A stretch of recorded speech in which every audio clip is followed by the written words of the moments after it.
1,54 €. Le litre de gazole dépasse aujourd'hui le niveau qu'il avait atteint en octobre 2018, au moment de la crise des Gilets jaunes. Alors le ton change, sous la pression. Gabriel Attal, ce matin sur BFM TV, n'exclut pas une baisse des taxes. On l'écoute. On travaille pour être en situation de prendre des mesures dès lors qu'on l'estimera nécessaire. Si on voit que cette hausse se poursuit, on sera amené à prendre des mesures. Ce que je vous ai dit par ailleurs, pourquoi est-ce que c'est Jean-Jacques Bourdin, c'est pas difficile, on le fait sur l'électricité, on va le faire en janvier sur l'électricité. Donc c'est pas difficile. Ce qu'on veut, c'est que quand on prend des mesures, elles soient nécessaires et qu'elles soient efficaces. Alors, on parlait de pression, elle s'exprime notamment par la voix de Michel-Édouard Leclerc. C'était un peu plus tôt sur AMC avec Apolline de Malherbe.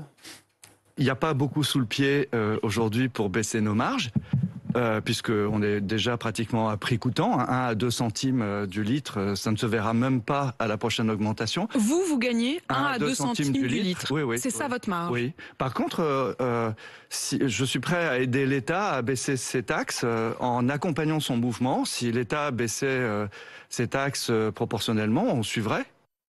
Alors en tout cas, c'est un choc dans un contexte de hausse des prix du gaz et d'inflation plus générale. Avec nous pour en débattre ce soir, Mathieu Orphelin, qui est député non inscrit et écologiste du Maine-et-Loire. Je rappelle que vous avez quitté le groupe présidentiel de La République En Marche. Rodolphe Bonas, c'est lui, président du groupe CACOM et expert de la grande distribution et de la consommation. Francis Pousse représente, lui, les propriétaires indépendants de stations-service. Nous le retrouverons par liaison dans quelques instants. Mais d'abord, Gaëtan Mélin, chef du service économie et social de BFM TV. Quels sont les outils dont dispose le gouvernement? Donc Gabriel Attal évoque des mesures de protection. Alors, il y a 2 moyens d'action. Le premier, c'est bien évidemment d'agir sur les taxes. Et je vous propose d'ailleurs de regarder le graphique suivant qui concerne la décomposition du prix du carburant. Vous allez le voir.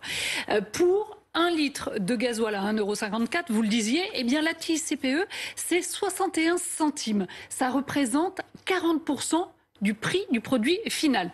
51 centimes, c'est le prix brut du produit coté à Rotterdam. Ensuite, vous avez 2 TVA, la TVA sur le produit, mais également la TVA sur la TICPE. Et si vous avez ajouté la TICPE et les 2 TVA, eh bien, on arrive à 56% du produit final. Donc, il y a une marge de manœuvre qui est aujourd'hui certaine. D'ailleurs, 40 millions d'automobilistes proposent de baisser de 20 centimes. Oui. Et la Commission européenne, qui se réunissait aujourd'hui, autorise d'ailleurs les 27 États membres d'agir sur ces taux de TVA.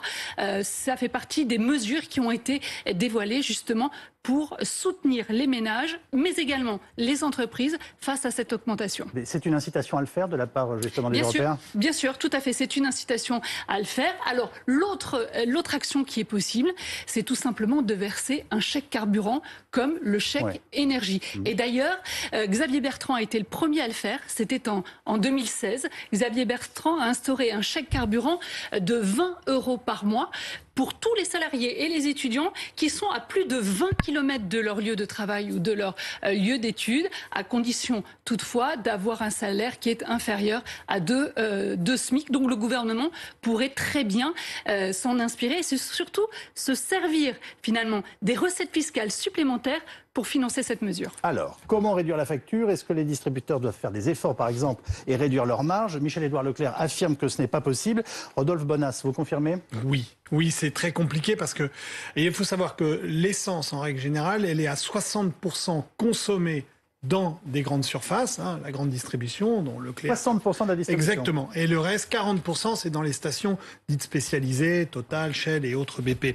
Eh bien, il faut savoir que déjà, dans ces 60% dans la distribution, l'essence, c'est ce qu'on appelle un prix d'appel. Ça veut dire quoi? Ça veut dire qu'ils le font à 0 marge, à prix coûtant, ce qu'expliquait Michel-Édouard Leclerc. Pourquoi?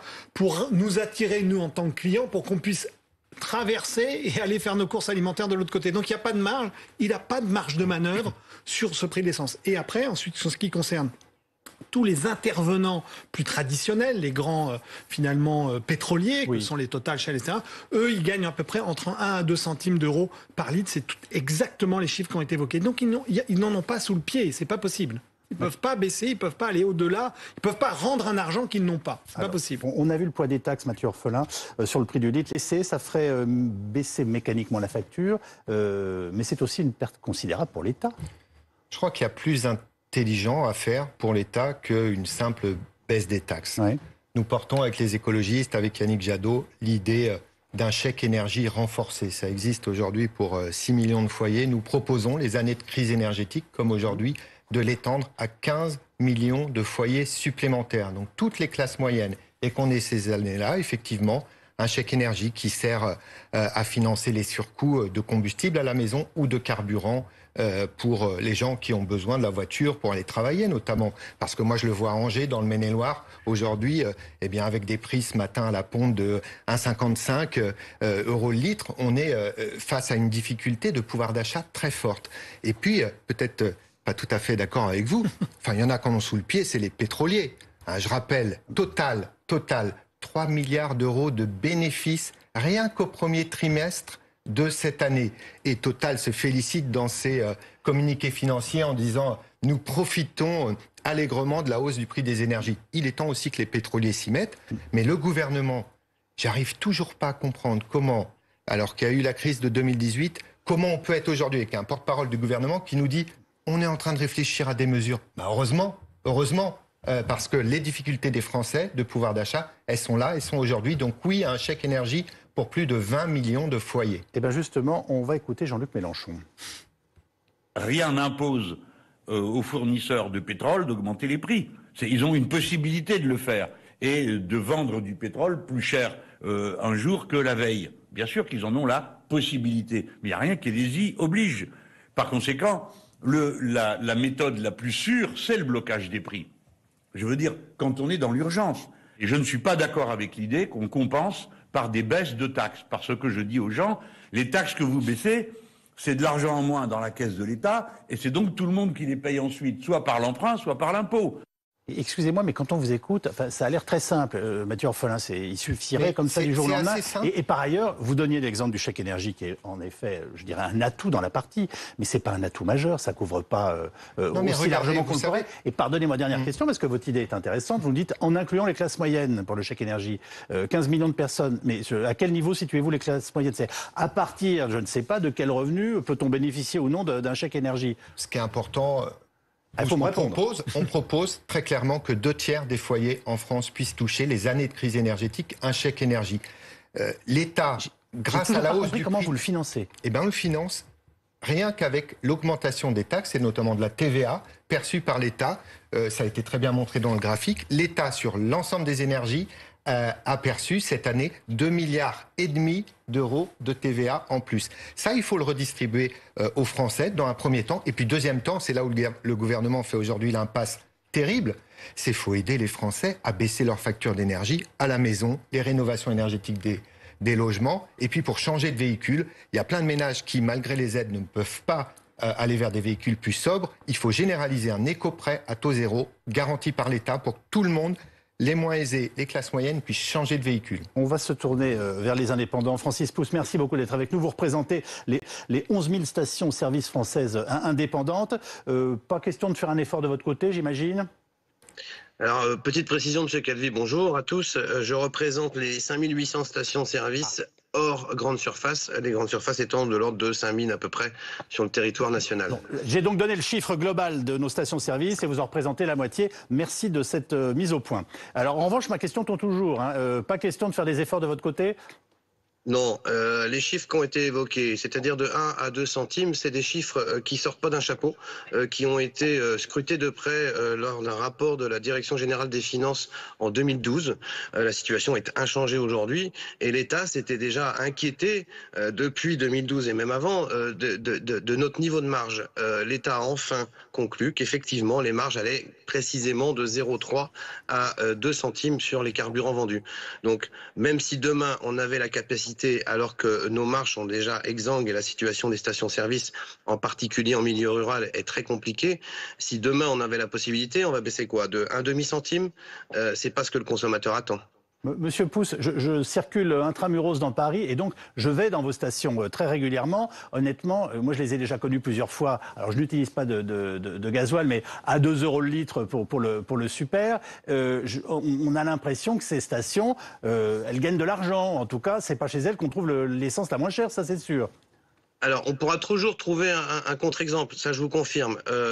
Les coûts d'exploitation et entre autres les redevances qui sont dues à certaines municipalités peuvent être importantes. Mais là, on parle d'un niveau marginal.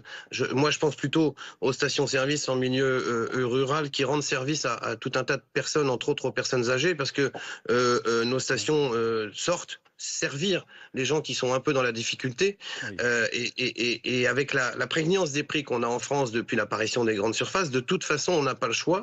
On doit être dans le marché. Même si parfois on est un peu plus cher, on doit être dans le marché. La différence, c'est que l'ensemble de nos investissements, nous, on doit les amortir sur notre activité de carburant, parfois aussi avec le garage à côté, alors qu'une grande surface, elle amortit les coûts de la station-service sur l'ensemble du magasin. Et un de vos spécialistes l'a rappelé tout à l'heure, il s'agit d'un prix d'appel. Donc c'est limite, on fait plus attention à notre coût d'exploitation. On veut faire venir des gens pour acheter de l'épicerie. Oui, Rodolphe Bonas, vous voulez intervenir? Juste pour éclairer, parce que je pense qu'il faut juste bien dissocier. Il y a une activité dite de raffinage, et en effet dite des pétroliers, des grands pétroliers que vous évoquiez, et il y a une activité de distribution du carburant. Il faut bien faire la distinction, parce que sinon on est en train de mélanger un peu tout. C'est-à-dire que la réalité, là où les tensions sur les marges et où il y a très peu de marge de manœuvre, ce sont bien sur les activités de distribution, c'est-à-dire au sein même des stations-service. En revanche, peut-être qu'il y a plus de marge de manœuvre côté raffinage. C'est un autre sujet. Mais je veux bien préciser que dans l'activité de distribuer le carburant, c'est-à-dire d'avoir une station-service et de vous donner la possibilité de mettre votre véhicule, ici, les marges sont bien de 1 à 2 centimes. Parlons-en des raffineurs. Qu'est-ce qu'ils peuvent faire, eux? Alors, eux, les marges sont beaucoup plus importantes, puisque mécaniquement, il y a à peu près 30%, si vous voulez, du prix qui est opéré, qui lui est destiné à cette activité de raffinage. Et sur la distribution, c'est uniquement 7%. Donc, ne mettons pas la tension, si vous voulez, là où finalement l'activité est la plus faible. Excusez-moi, mais pourquoi l'État ne met-il pas la pression justement sur les raffineurs? Là, c'est d'autres discussions avec des ensembles qui sont plus les mêmes. Vous attaquez des grands pétroliers internationaux que sont les Total, BP et autres Shell, et les conversations ne sont pas du tout les mêmes qu'avec des distributeurs indépendants. Comme Monsieur Pousse. Et comme Monsieur Pousse. Bon, et alors les rapports entre l'État et nos raffineurs, c'est à ce point compliqué? Ce sont des entreprises privées qui gèrent leur société comme bon leur semble. Effectivement, le gouvernement peut leur mettre la pression en leur demandant eux aussi de faire un effort. Et d'ailleurs, il va y avoir une réunion autour de Barbara Pompili dans les tout prochains jours, justement, pour demander à chacun de faire un petit effort, de voir qu'est-ce qu'on peut faire baisser pour qu'au final, ça profite aux ménages. Puisque au final, ce que l'on veut, c'est que la facture soit moins lourde pour les ménages et surtout pour les ménages les plus modestes. Parce que on le rappellera encore une fois, le carburant, ça représente 10% du budget des ménages les plus modestes. C'est très impressionnant. C'est le premier décile, effectivement. Et en revanche, ce n'est que 3% pour les ménages les plus aisés. Donc vous voyez bien la différence. Encore une fois, le problème aujourd'hui, c'est que dès qu'il y a une hausse du carburant, ceux qui seront pénalisés, ce sont les ménages modestes. Dès qu'il y a une hausse des prix de l'énergie, que ce soit le gaz ou l'électricité, une fois encore, ce sont les ménages modestes qui sont les plus pénalisés. Pourquoi? Parce qu'ils ont très souvent des logements qui sont mal isolés, ils habitent loin des villes et oui, ce sont eux qui malheureusement payent la plus grosse facture. Alors comment on fait quand, comme vous, on s'est rapproché des écologistes et qu'aujourd'hui... Ça fait 25 ans que écologiste, mais tout va bien. Non, mais on s'est compris. Depuis longtemps. Voilà, vous savez qu'on vous a identifié, en tout cas initialement, ne le prenez pas mal, mais dans votre accompagnement du président Macron et ensuite dans votre rupture avec lui. Mais il y a quand même une chose très importante, c'est... la plupart du temps, les écologistes nous disent il faut taxer l'essence. Alors, est-ce qu'il y a une évolution? Ça, c'est ceux qui cherchent à nous caricaturer. Et d'ailleurs, je ne veux pas vous caricaturer. Non, je ne parle pas pour vous, mais non, au contraire. Et les chiffres que vous nous donnez confirment que, dans un premier temps, ce chèque énergie, c'est important pour les ménages les plus précaires, pour les classes moyennes. Parce que vous l'avez dit, les ménages modestes, c'est 10%, jusqu'à 10% pour les carburants et jusqu'à 10% du revenu pour l'énergie à la maison. Donc c'est énorme. Et il faut les aider là sur le pouvoir d'achat et surtout beaucoup plus que ce que fait le gouvernement aujourd'hui sur la rénovation énergétique globale, parce que là on divise par 3 la facture à la maison, et puis sur le changement de véhicule, parce que là aussi vous passez à l'électrique, vous pouvez diviser par 3 ou 4. Alors c'est pas la solution miracle, mais moi je trouve que le gouvernement Enfin, excusez-moi, mais merci de nous donner cette bonne nouvelle que le gouvernement va faire une réunion avec l'ensemble des acteurs de la filière. Mais on est où ? Il faut des réponses immédiates aux difficultés des Français et des Françaises. Et moi, je trouve qu'on revit exactement comme en 2018. Je m'étais battu, j'avais été obligé de menacer de démission pour qu'on ait l'extension du chèque énergie, pour qu'on ait enfin des primes sociales pour les ménages précaires et les classes moyennes pour changer de véhicule. Et 3 ans après, on se retrouve au même point avec un gouvernement qui dit « vous inquiétez pas, on est en train de réfléchir ». Et aujourd'hui, Mathieu Orphelin, le Fonds monétaire international explique qu'il ne faut en aucun cas de subvention généralisée pour faire baisser ces prix. Donc pourquoi Gaëtane ? Qui n'est pas suivi par la Commission européenne parce qu'encore une fois, il y a eu une panoplie de mesures qui ont été dévoilées. Je vais juste vous en donner quelques-unes, notamment... Ça revient à remettre en cause le chèque énergie, en tout cas du point de vue du FMI. Pour le FMI, peut-être, mais on s'attache plutôt à ce que la Commission européenne a donné comme avis, puisque cela concerne les 27 États membres de l'Union européenne. Je le cite, les gouvernements devraient se garder d'avoir recours aux subventions généralisées dans le secteur de l'énergie malgré la hausse des prix. Le FMI exhorte les pays à accélérer leur transition vers les énergies vertes. Alors, c'est double injonction. C'est à moyen et long terme. La Commission européenne fait la même remarque. En revanche, il faut des mesures de court terme. Il faut répondre à cette problématique de pouvoir d'achat des ménages français, mais aussi tous les ménages européens. La problématique, on la retrouve partout. Donc, il faut des mesures d'urgence. Et c'est d'ailleurs pour cela que la Commission européenne a dévoilé un certain nombre de mesures pour aider ces ménages. Il faut redistribuer par des mesures ponctuelles. Les années où on est en crise énergétique, il faut redistribuer les surplus touchés par l'État. Et donc on n'est pas, bien sûr qu'il faut sortir des énergies fossiles, qu'il ne faut pas arrêter de subventionner les énergies fossiles, mais il faut surtout des mesures sociales de court terme. Quand il y a la crise comme aujourd'hui, il faut sur ces sujets-là que le gouvernement se réveille. Et il a autant de mal à agir pratiquement qu'en 2018. Ça doit changer. Juste sur un critère très simple, c'est que nous touchons ici à un produit, ce qu'on appelle psychologique, c'est-à-dire qui est en permanence... La dernière fois qu'on a mis les gilets jaunes sur les ronds-points, qui est en permanence observé par les Français. On rappelle que à peu près on fait le plein 2 fois par mois en France et que quand on change de dizaine, c'est une crispation, c'est un choc. Tout d'un coup, ça a augmenté et c'est le risque risque d'avoir actuellement. Une toute dernière question, si vous le voulez bien, Gaëtane. Est-ce qu'on est dans une poussée ponctuelle, comme le marché de l'énergie on a d'ailleurs toujours connu, ou on est au début d'un changement peut-être de société, ou en tout cas dans une crise durable? Alors, c'est difficile de dire à long terme si ça va se poursuivre. En revanche, pour les prochains mois, oui, c'est une certitude. Rien ne laisse présager que les prix du baril de pétrole vont diminuer avant le mois d'avril. Pourquoi? Parce que la reprise mondiale est considérable. Les pays de l'OPEP ne veulent pas produire plus pour pouvoir éponger cette demande qui augmente. L'hiver va arriver. Et forcément, comme le gaz est en quelque sorte commence à manquer par endroits, eh bien on le compense par du pétrole. Donc non, tous les éléments font que ça devrait durer, en tout cas, jusqu'au printemps prochain. Merci à Francis Pousse qui représentait les 5800 stations indépendantes de notre pays. Merci à vous trois d'avoir participé à ce débat. Dans un instant, j'accueille l'invité politique de BFM TV en la personne d'Éric